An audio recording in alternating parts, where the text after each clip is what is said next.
Welcome back. This is episode 2, components.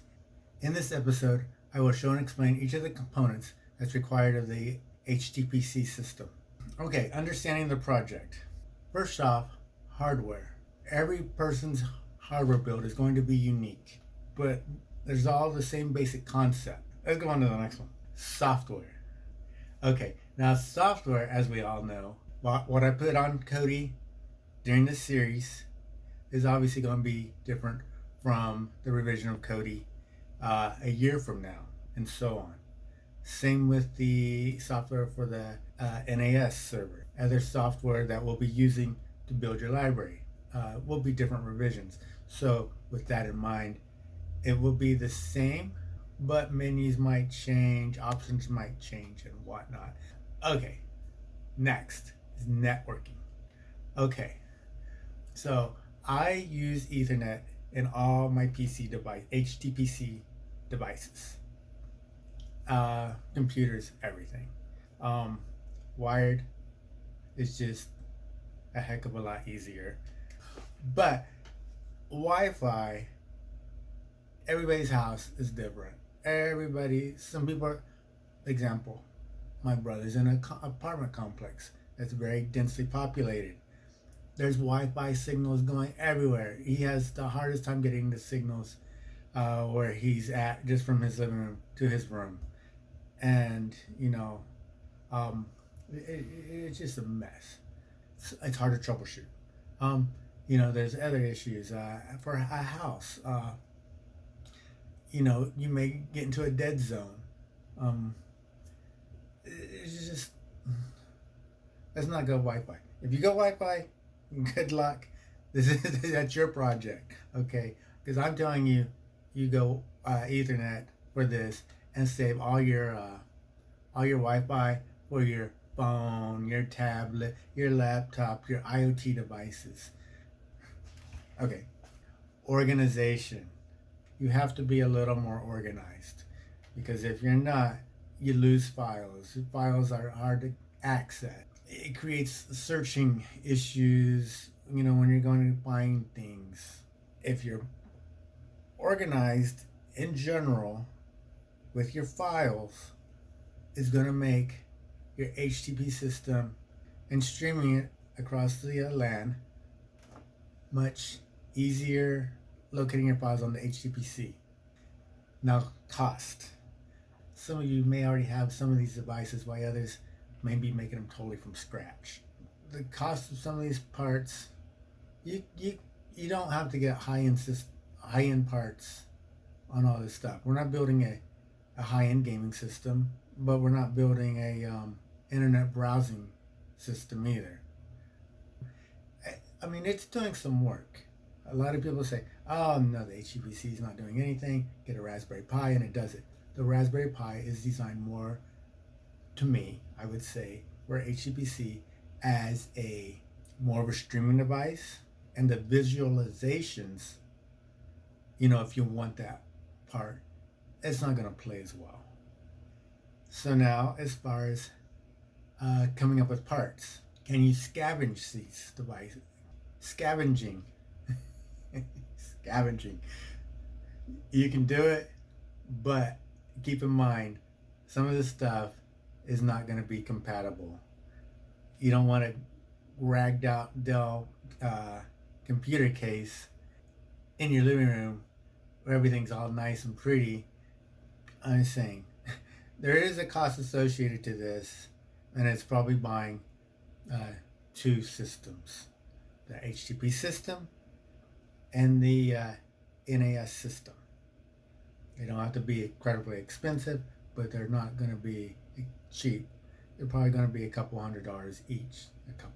Let's up that up to maybe $400 to $500 each, and that's a starting point.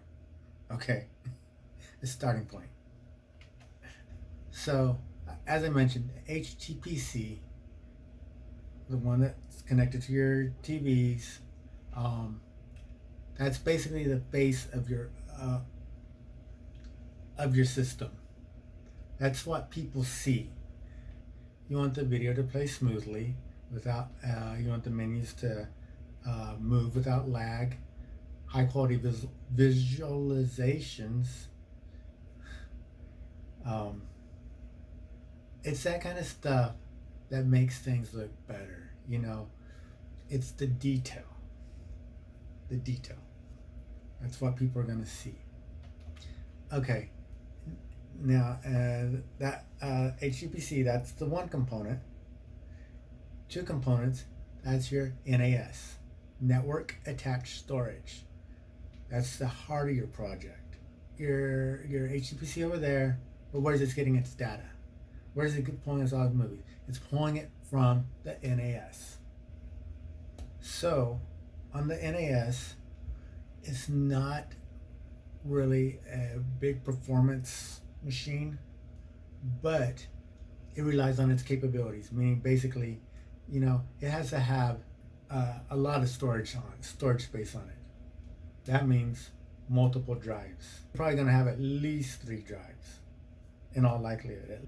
They're probably going to be multi-terabyte drives.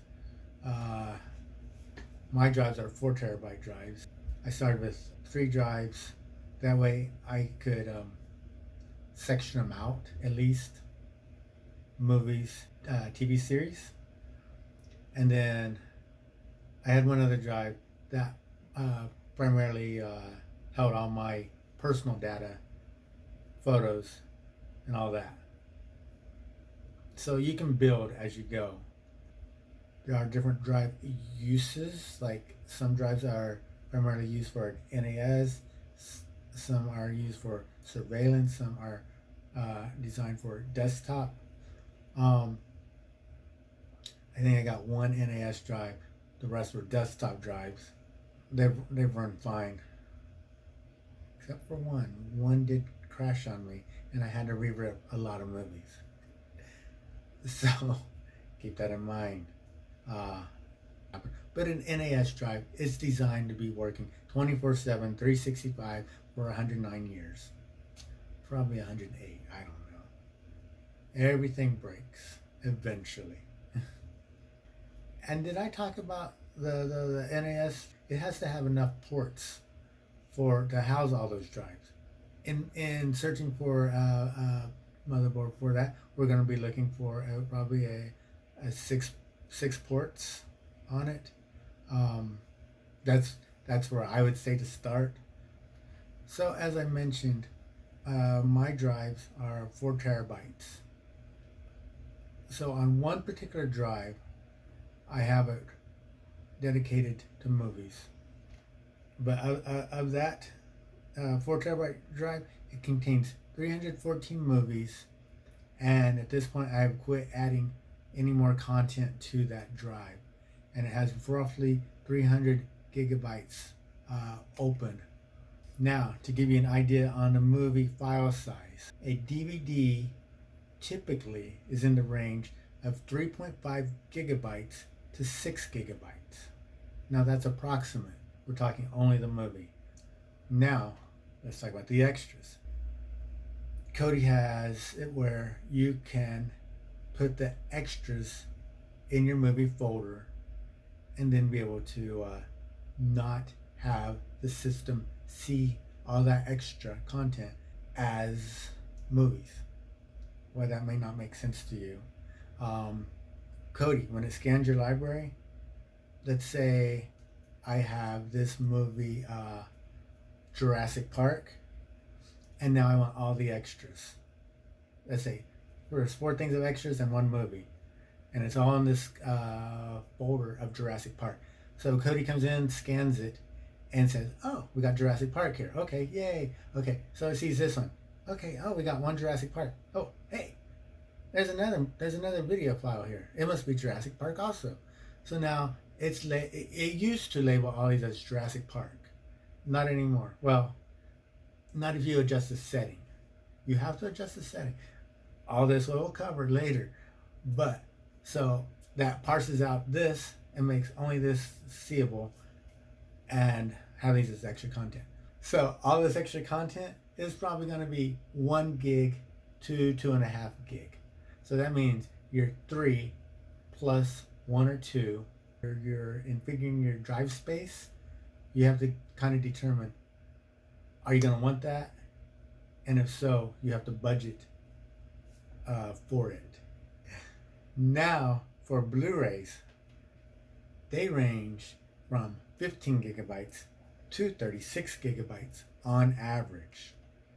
But they're going to be probably in that 24 gigabytes to 30 gigabyte range is what most of your movies are going to be. Again, if you want to get the extra features, they're going to be roughly 5 to 10 gigs. Maybe less than that, maybe more in the 5 gig range. So, determine if you want features. You're going to help kind of determine your overall NAS size that you're going to budget for. Now, TV series, the size ranges wildly. Okay, why? Because this is due to the number of episodes in a season. This is due to the length of the episodes. You know, is it a 1 hour show? Is it a 30-minute show? Was there 10 seasons? Was there 3 seasons? Do you have all the seasons? But if you're one of those person that has every one of the seasons of a series, and you have many series, plan on having a big storage amount, probably at least 2 4 terabyte drives dedicated to TV shows. So, to give you a general idea, I have 39 series. Like I said, with only a few having all the seasons. But I have 1 4 terabyte drive dedicated to TV. And with those 39 series that I have, that drive is at 2.3 terabytes right now. Meaning I have 1.7 minus 300, 1.4 terabytes left. So that's still a lot. Okay, now music. It's much more footprint than movies and TV shows. So even though you may think you have a tremendous amount of music, it's not going to be probably that big. And I would say if you had 1 terabyte of music, that would be a massive music collection. So the next component of the Kodi system is going to be a computer, and that is going to be the brains of your project, because this is where you do all your conversions. Everything's getting ripped there. Everything's going through that computer just to be stored and to stream over to the theater PC. So this is your workhorse. Now, good news is you probably already got a computer. Now, after I say that, it does have a few requirements. Not every computer anymore has an optical drive. So if you want to get your DVD into the NAS, you have to be able to convert it. So your computer needs an optical drive of at least a DVD. Now if you got Blu-rays, you need a Blu-ray player. So now, will your Blu-ray play DVDs? Yes, it will. So if you got Blu-ray, you're good on both. If you got only DVD and you have Blu-rays to rip, you're going to have to get an optical Blu-ray. I would get an internal one and connect it directly to your system versus a USB, because one, USB speeds aren't as fast. USB 3.0 will be. I believe it's still less than if it was connected to SATA. I'm not sure on the speeds of that just off the top of my head. But to me, if it's a doable thing, I would get an internal optical device versus a external device. Now, if you have pictures on your phone and nowhere else. You'll need to be able to get them off that phone. So one is removing the SD card from the phone on occasion once we get to the picture portion. If you pictures are stored on the in the cloud and you have access to them on your computer, of course, because they're in the cloud, you will. Well, that makes it easier for you because now you don't have to do any of that. You just copy from there and put them over there onto the network attached storage, the NAS device. As far as your music, if you plan on recording vinyl, then you will need a turntable connected to the computer, which you can then put over to the NAS. So, keep that in mind as well. I didn't say get a quality turntable, semi-quality turntable. Spending $100 to $150 on a turntable, I would say, is a good range. Okay, now is your controllers. So your controllers is what controls Kodi, the theater system. It'll be more like a media keyboard, typically a little smaller. Then there's the micro keyboards. Sometimes they have a little pad. You can have a actual remote. Your phone, the phone apps to control it. So there's a lot of ways to control the theater PC. We're going to talk about those eventually. Typically they're Bluetooth, maybe IR. Anyway, they're a little more dedicated controllers than just the USB keyboard and mouse.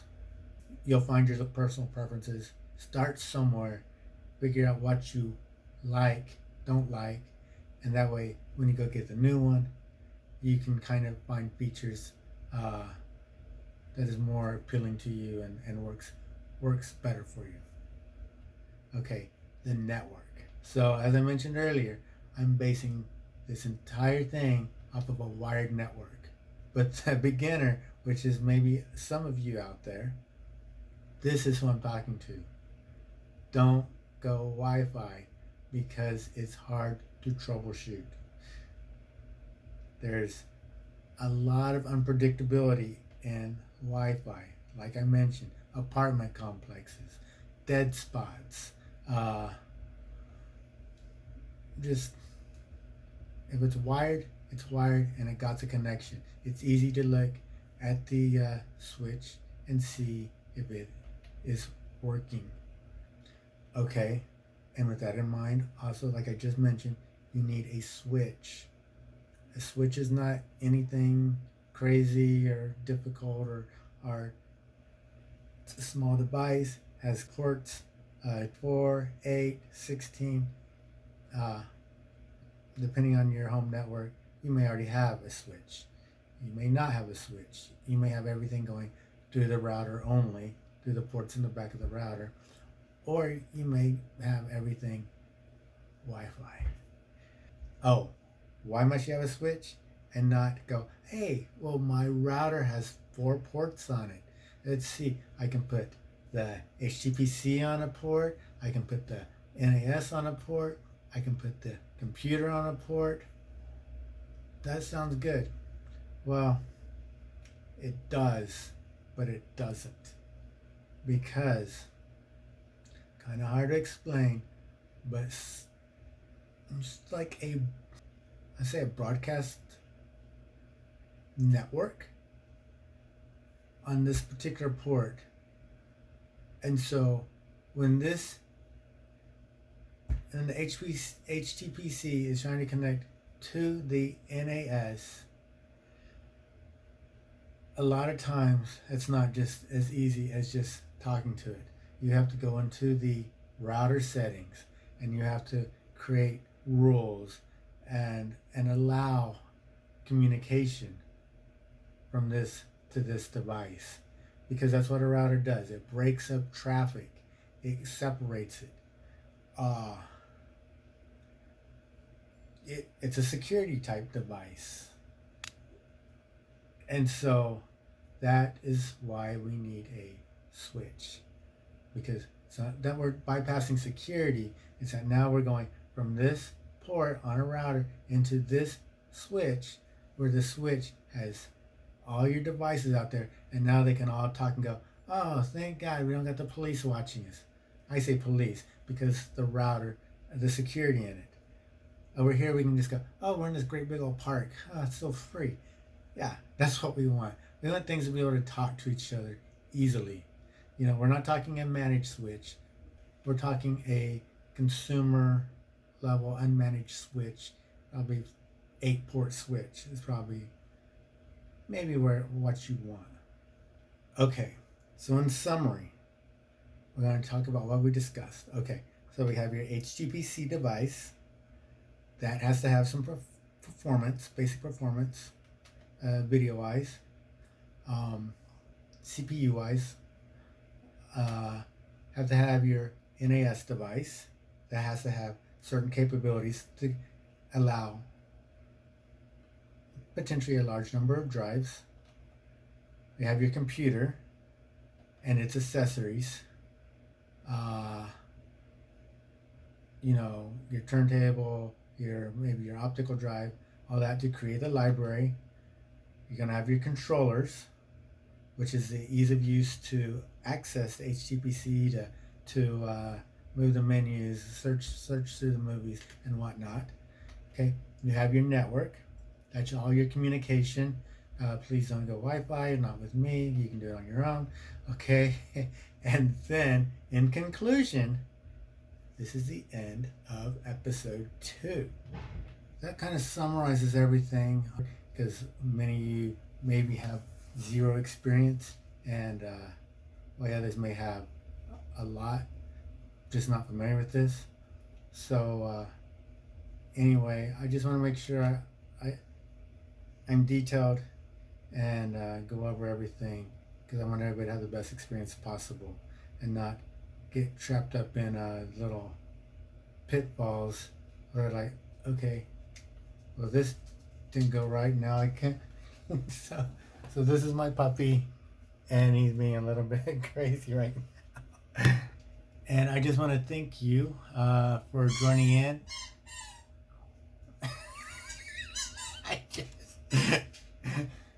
He's getting lonely. He said I spent too much time over here already. So thanks for subscribing and watching this series, episode 2 here, Components, and Kodi More Than Streaming. And I hope you enjoyed it. See you on the next episode.